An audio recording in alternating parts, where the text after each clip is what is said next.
The Audi Q7, a heavyweight SUV known for its comfort and suitability for long distances. But all that weight takes a toll on sportiness. The Q7 screams for more power under the hood.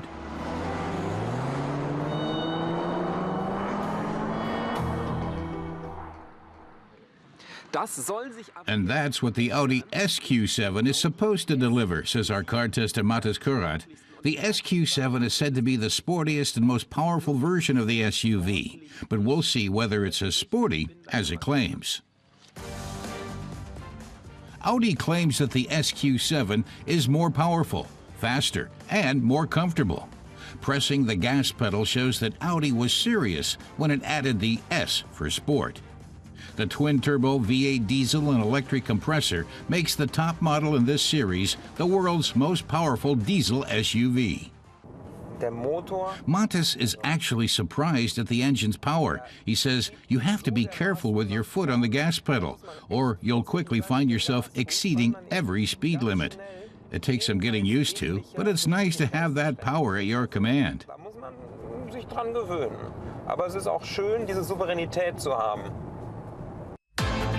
The SQ7 has a newly developed 4-liter twin-turbo V8 diesel engine. Thanks to the electric compressor used in a car for the first time here, it generates 320 kilowatts. At 1,000 RPM, it already produces 900 Newton meters, which means strong acceleration. The SQ7 sprints from 0 to 100 kilometers an hour in just 4.8 seconds. Audi developer Stefan Lorenz says the car has 2 conventional turbochargers. When the revs are still in the lower range and less air is provided, the electric condensers support the system, providing more air intake, and that means acceleration. Little has changed in the exterior of the Audi SQ7. The striking front and aluminum mirror caps are standard in Audi's S models. The rear is dominated by 4 tailpipes.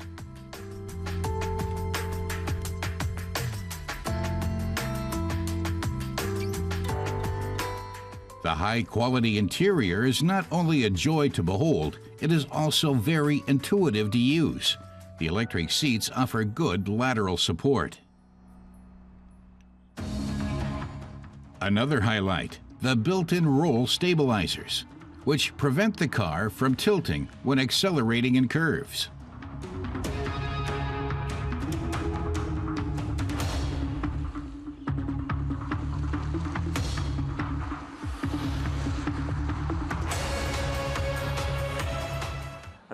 The Audi spokesman says the SQ7 has an actuator on each axle replacing the conventional stabilizers. The front actuator exerts up to 1,200 Newton meters and the rear one up to 1,000 Newton meters of counter torque against the vehicle's body roll. Normally, if you speed into a curve, lateral acceleration makes the car wobble. This system's counterforce keeps the car horizontally aligned.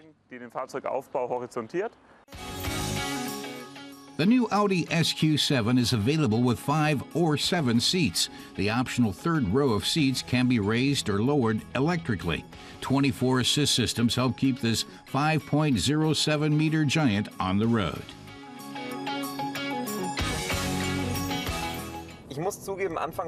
Matthias was initially skeptical whether the SQ7 would fulfill all its promises, but after driving it for a while, he's convinced on all points.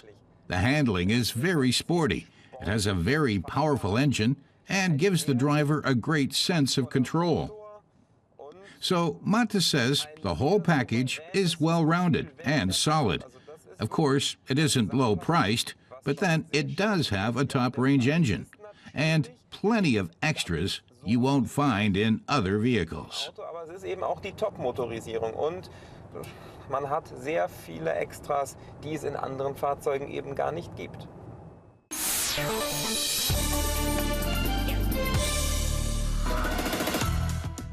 SUVs are still selling like hotcakes.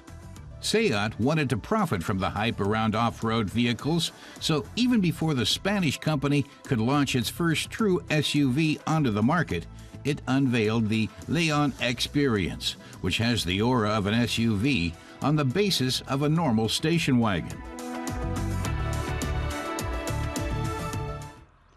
Car tester Reinhold Deisenhofer displays the car's big rear hatch. It has all-wheel drive so that even when fully loaded and on slippery ground, it still reaches its destination. With underride protection front and rear, it has a real outdoor feeling. But do you need that? The X-Perience also comes in a gasoline and a diesel front-wheel drive version. The all-wheel versions make sense if you regularly drive off-road or on unpaved roads. If you only drive in the city and on the highway, you probably don't need it. We tested a version with the all-wheel 4-drive and 110 kilowatts of power.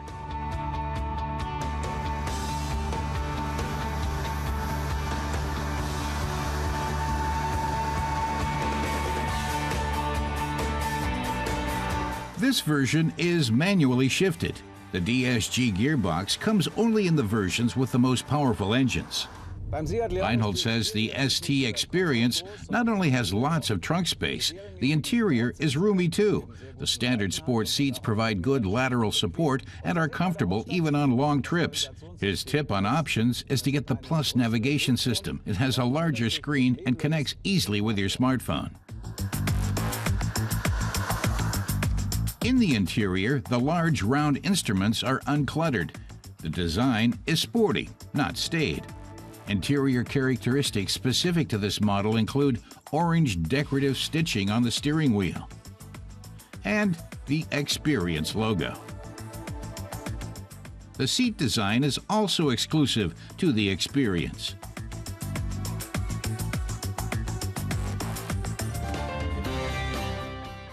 The design of the X-Perience is as sporty as every other Leon. The lower part of the car with its unpainted plastic parts makes a much more robust impression than in cars with lacquered bumpers.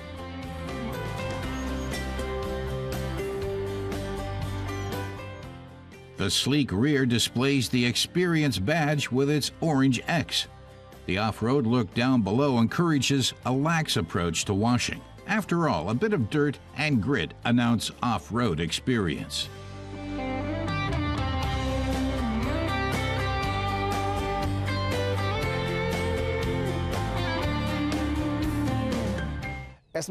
Vito says you don't always need an SUV when there are station wagons with all-wheel drive and an off-road look. That saves weight and makes the car more agile.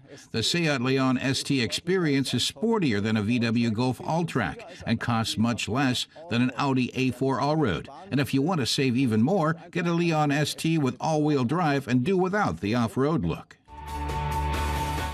If the styling in the Leon ST is good enough for you, you can get all-wheel drive and a 110 kilowatt diesel engine for €2,000 less. If you like it sportier, you can choose the FR version with the same power. But then there is little price advantage over the X-Perience.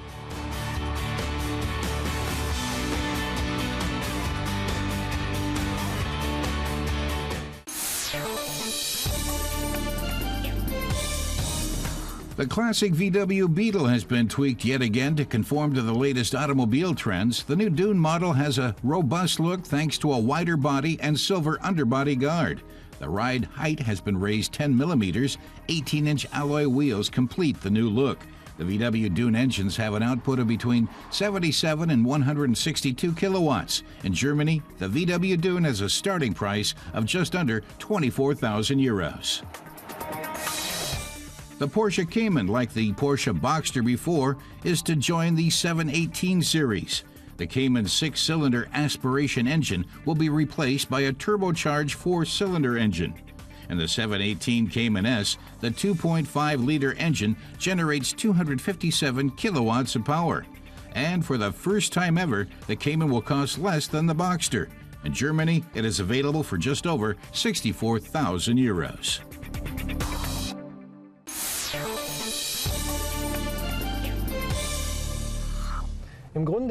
Our man Emmanuel Schaefer says when Toyota brought out the first generation RAV4 in 1994, it basically launched the crossover SUV segment as we know it today. RAV incidentally stands for Recreational Activity Vehicle. Customers buying the RAV4 can now choose between a hybrid or non-hybrid version. The option of an additional electric motor is part of the new overhaul. The Toyota RAV4 has undergone a facelift quite literally. The front now looks very different. The nose has been reshaped, and the front grille slimmed down for a look that is altogether more sleek.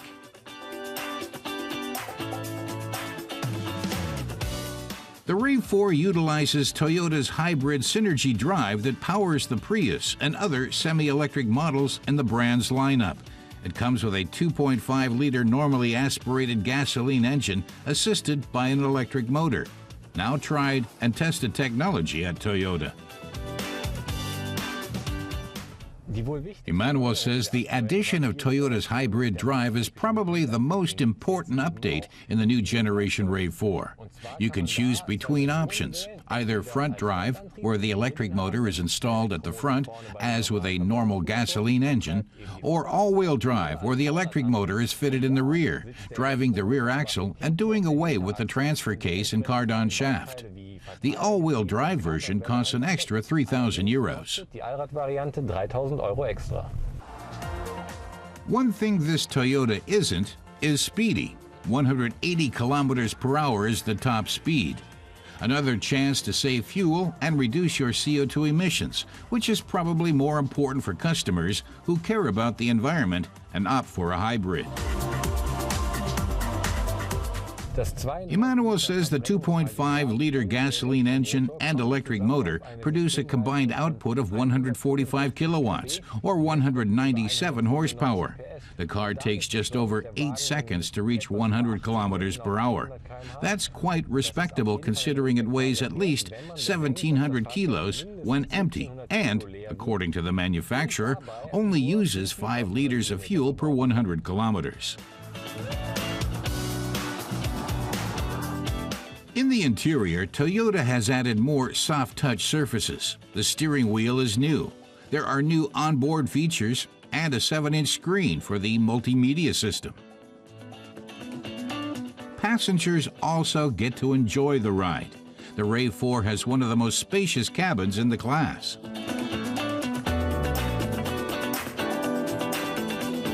The trunk offers an impressive 547 liters of space, or 501 liters in this hybrid version. The additional electric motor also increases the overall weight to 1.7 tons, but those are the only differences.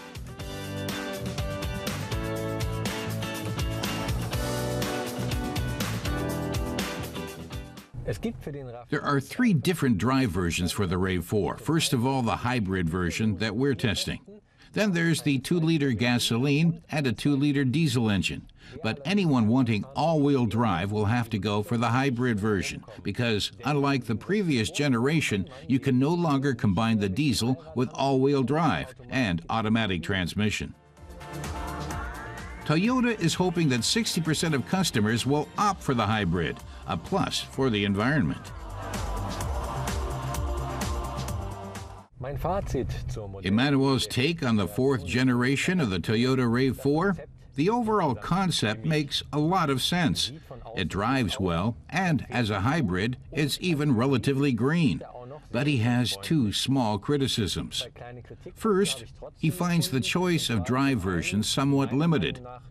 And second, the lack of visibility to the rear. The D-pillar is very broad, which diminishes the driver's rear view.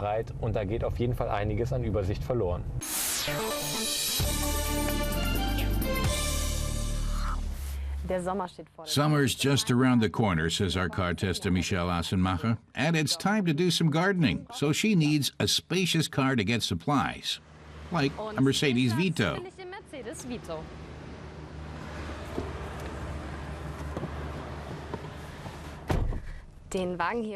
Michelle says this van is used for all kinds of purposes, be it as a family ride or a builder's van used for carrying tools, or even for a courier service.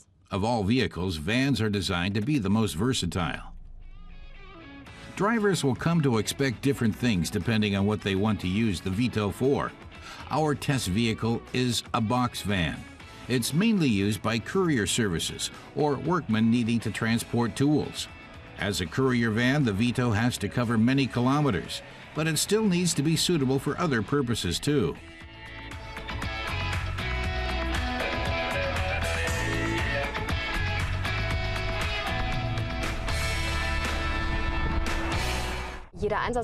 Michelle says the Vito has to meet many different needs depending on what it's used for, but all drivers agree that safety is a crucial feature. And that's something Mercedes attaches great importance to as well. The Vito comes with collision prevention assist, blind spot assist, and lane keeping assist. Only self-driving is not an option yet. Our test model Vito has 100 kilowatts of power with a price of 44,898 euros in Germany. The base model is already available at around 36,000 euros.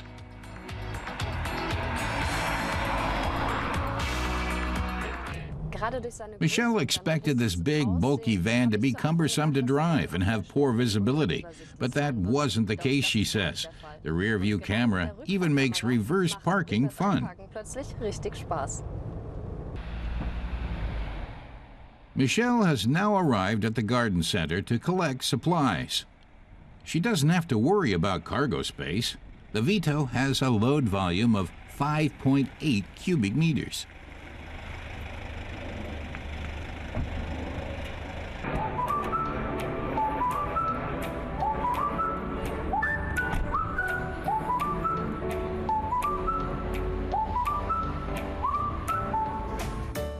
The Vito box van has a wheelbase of 3.2 meters.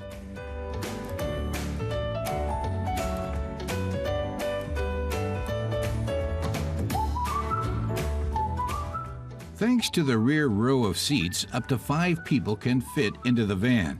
Passenger cabin and trunk are separated by a glass window. And behind that, there's plenty of stowage space, so Michelle could buy as much as she likes. The van's interior is minimalist and very practical.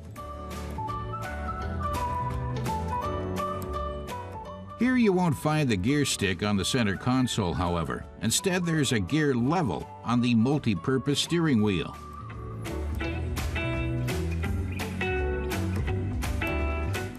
Michelle has now completed her shopping tour and is pleased with what she got. But she managed to be pretty restrained in the end. She could have fitted up to 1.3 tons of cargo into that van.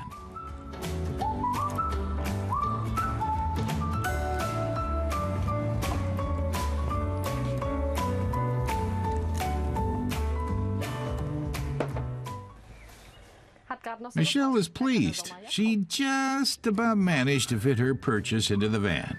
Now, she's ready for summer.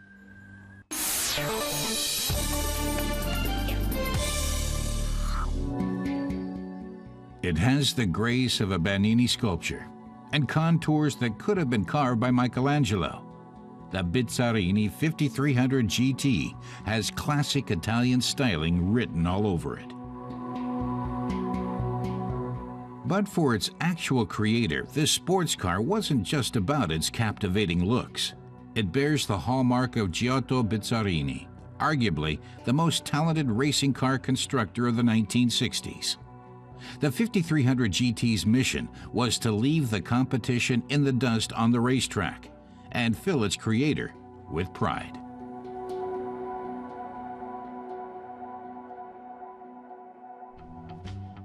Bizzarrini. The very name still makes Ferrari or Maserati owners nervous. Its maker had high hopes of it becoming the new star on the sports car horizon, following triumphs on the track. But this supernova on 4 wheels fizzled out all too rapidly. Today, most people wouldn't even recognize a 5300 GT. Eric Oswald is the happy owner of one of these rare racers. The 5300 GT was built between 1964 and 68 in a limited edition. According to some sources, production amounted to just 70 hand-assembled specimens. Giotto Bizzarrini was born in Livorno in 1926. He is considered one of the most influential constructors in the history of motorsports. He spent 5 years at Ferrari as developer, designer, test driver, and chief engineer. Among his accomplishments there, the iconic GTO. Eventually, there was a clash of egos between him and boss Enzo Ferrari, leading to his departure. The GTO went on to clock up a string of victories and remains one of the most viable and hotly desired racing cars of all time. For some people, the greatest Ferrari ever, models have been auctioned for up to $30 million. Only 39 were built. Back to Giotto Bizzarrini.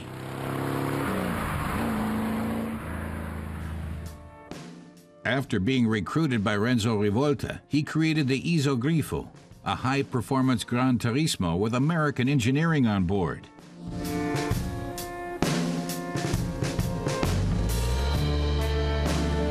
But Bizzarrini wanted more.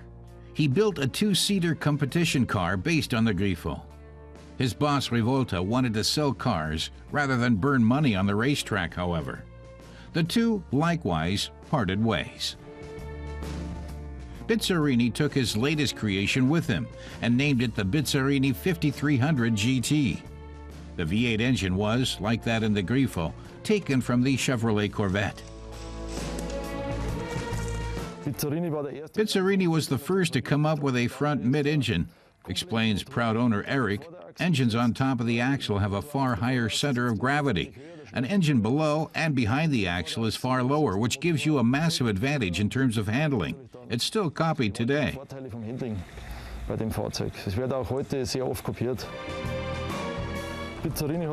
From the very start of his career, when he was making bigger cars, Bizzarrini had a preference for high-capacity American engines over their smaller, high-powered Italian rivals. He also once tried to convince Ferrari to construct a large displacement engine with lower rev levels. The 5.4-liter V8, complemented by a battery of twin Weber carburetors, pumps out 360 horsepower, and that's in the basic version.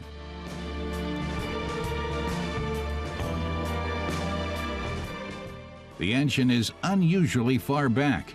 The only access to the distributor cap was via an opening on the dashboard.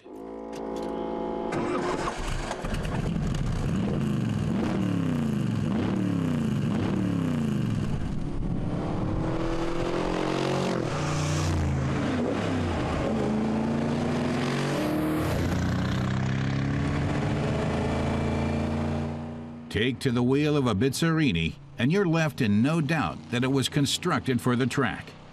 The full-blooded V8, propelling a two-seater weighing just 1,100 kilos, delivers the kind of ferociousness otherwise associated with modern super sports cars. The GT is not meant for a jaunt in the countryside. The 5300 GT was launched into action on the track against Ferrari to give Bizzarrini revenge for his dismissal by his former employer. And he did win a few times, at the 1,000-kilometer race at Monza in 1965, for example. The 5300 GT left all the GTOs in its tracks, but the car maker was unable to follow up on that success, not least because of a lack of funds. Eric Oswald's prized beauty is the first of just 10 Corsa editions, featuring a lightweight body. Bizzarrini went with this car, which previously had an aluminum body, to a boat constructor in Italy. Together they built a fiberglass body. Bizzarrini then made 9 more Corsas.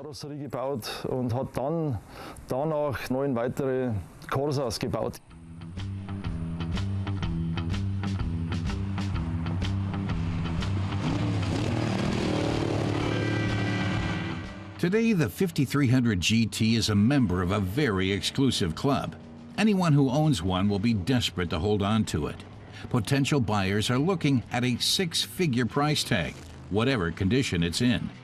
Most recently, a 5300 GT changed hands for over €500,000. For the vast majority of auto aficionados, a Bizzarrini will always be just a dream.